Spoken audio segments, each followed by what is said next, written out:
2020 has definitely been a year, Yep. and that spills over into journalism and the election. What have you seen this year that's maybe stood out from past elections? Well, every election, it seems, has its own challenges based on the candidates' availability and how much the candidates attack each other and so on. One of the things I think, sadly, we haven't done enough of is be able to talk about really important issues that face the country. And partly it is because the candidates themselves haven't engaged in those, particularly the president hasn't engaged in those issues. Issues are really on people's minds. Like even as we speak today, the future of the American Healthcare Affordability Act, the future of climate change, all sorts of things, racial issues, divisiveness in the United States, all those are very important issues. And truthfully, there hasn't been much in the way of detailed debate on any of those. Judicial reform having to do with sentencing and all sorts of things having to do with our justice system. Those are key issues, and they got precious little robust conversation between the candidates. Look, they both have position papers, some more detailed than the others, but the fact of the matter is most of the conversation has had to do with sort of a back and forth, this and that from the candidates, and that doesn't serve the public very well. Mm-hmm. And with this election, we have had so many people attacking who they call the media. They're attacking journalists and everything that we stand for. They're attacking the free press. And that's kind of tough for the American people to decide who's on their side. Well, it's not our job to be on your side. It's our job to report the truth. So, if I'm watching Channel 4 because I think you're on my side, then my perception of Channel 4 is either off or Channel 4 is off. Look, Channel 4 shouldn't be for one side or the other. Channel 4 should be for the truth, however you find it. And it's unfortunate that people expect for journalism organizations to, quote, be on their side. Because remember, the country is close to halfway split between the two candidates. And so you got 70 million people who didn't get their way. If they're looking for a journalism outfit to be on their side, then they're asking the journalists to not commit journalists. If the 70 million people who voted for Donald Trump are looking for a news outlet who are, quote, on their side, then they're asking journalism to commit what I would think of as malpractice. And that is advocacy as opposed to journalism. Journalism should report the truth as they find it without fear or favor, period, no matter who's in office. And I understand that it's difficult sometimes to hear news that you would rather not hear or to see results that you don't like. I get it. But that doesn't change the results.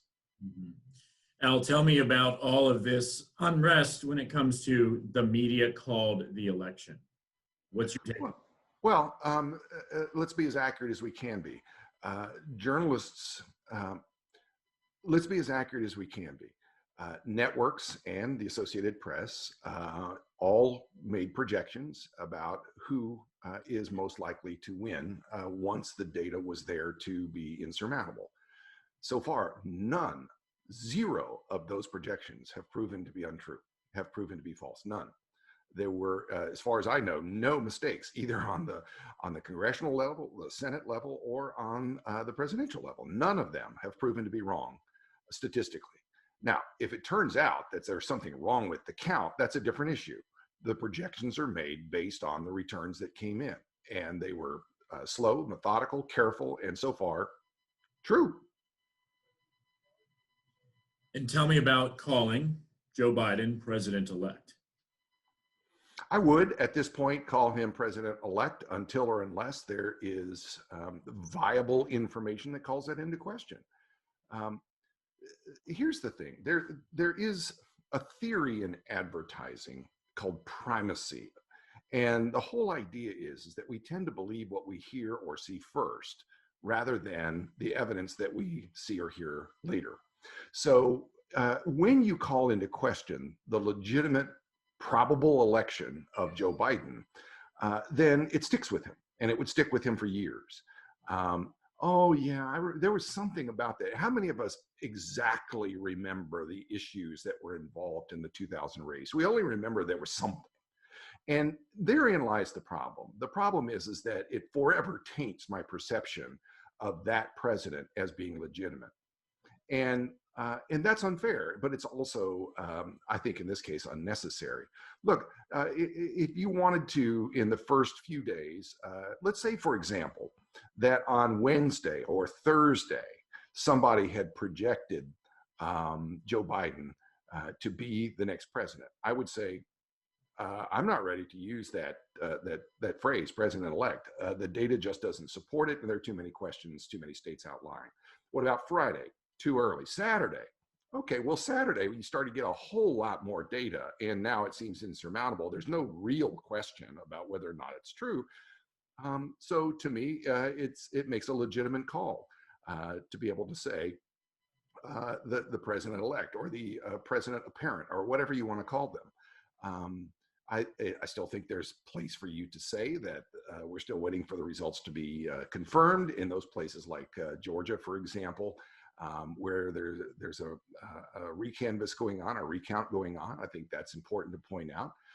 It's still important to point out North Carolina hasn't finished. All those caveats are worth pointing out, but none of them is likely to change the outcome. Now, if the president and his surrogates are able to find some gigantic amount of fraud that would change the results, then you stop calling the president-elect and you start saying, something else. You call him Joe Biden, you call him the nominee, you call him whatever it is you want to call him. But at the moment, that's not into question. Now, I went back and looked at the 2000 race. Nobody that I could find called Al Gore or George Bush, the president-elect, until that day when the Supreme Court in December finally made their ruling, and Al Gore conceded. I didn't see anybody, even right-leaning news organizations, calling George Bush the president-elect in their news coverage. And it's important to understand the 2000 election was very different in that there was a legitimate court case that was everything was going to hang in the balance of that. And so there was a real question as to who would be the president of the United States, a legitimate, demonstrable question about how that would turn out. And so no matter what you wanted personally to come out of it, it would not have been journalistically sound to put the words president-elect in front of somebody's name until that Supreme Court case was decided. If this election ever gets to that level of legitimate questioning, then I think you stop using that phrase. It's not even close to that right now. It's just allegations, and allegations backed up with nothing that looks like any kind of documentation. It's just raising questions. Raising questions is not raising evidence. It's just raising questions. And therefore, we can't report any evidence of widespread fraud because we don't have any specific examples. It shouldn't stop us from looking into those questions. And I think that's one of the things that, if I were one of your viewers, if I wanted a more robust investigation of allegations, I would be looking at whether or not legitimate sounding or legitimate looking allegations were being taken seriously, or whether they were being brushed aside and nobody was looking at them. Now, that's a legitimate question. At the moment, I don't know of any news organization that has said, look, we're not going to consider any more questions. We're done with this. Instead, what I've seen are a lot of fact checking to say, well, that video is from Russia, which actually there was one that was actually from Russia, alleged ballot stuffing. There was an interesting one out of Detroit where people said that they pointed to a case where the Detroit, the Wayne County election office was not updating their voter system, and that's true. But that was 2019, and all of that was resolved. So it's true, there were allegations of voter fraud in 2019. There was a lawsuit. The lawsuit was actually settled and dismissed from court because the Wayne County election board figured it out, fixed the problem. So yeah, there are legitimate questions, but the, the question I would ask is, if you thought, as the Republicans and the president have alleged, if you thought that there was going to be widespread thought, if you thought there was going to be widespread fraud months ago, and you were the president of the United States, wouldn't you have done something to prevent that rather than just complain about it? That's what's mystifying to me, is if you had warned the country that there was going to be widespread voter fraud months ago, wouldn't you have done something to prevent it? And it's mystifying to me as to why that question never seems to get asked. Well, what did you do to prevent it? What did you do to help the Postal Service to process those things? What did you do to beef up funding to the election boards so that they could process these things faster, and so on? I mean, there are many, many ways I think that this system could have been brought into sort of better reputation with people who questioned it, but those things weren't done. And it's mystifying to me. And I wish journalists would ask those questions too. What else could have been done that could have answered some of these questions about our system? And finally, Al, I know that you're a busy guy, but have you ever worked through a time when there has been this much distrust in the free press, when there's been this much of a broken relationship between so many citizens and journalists? Well,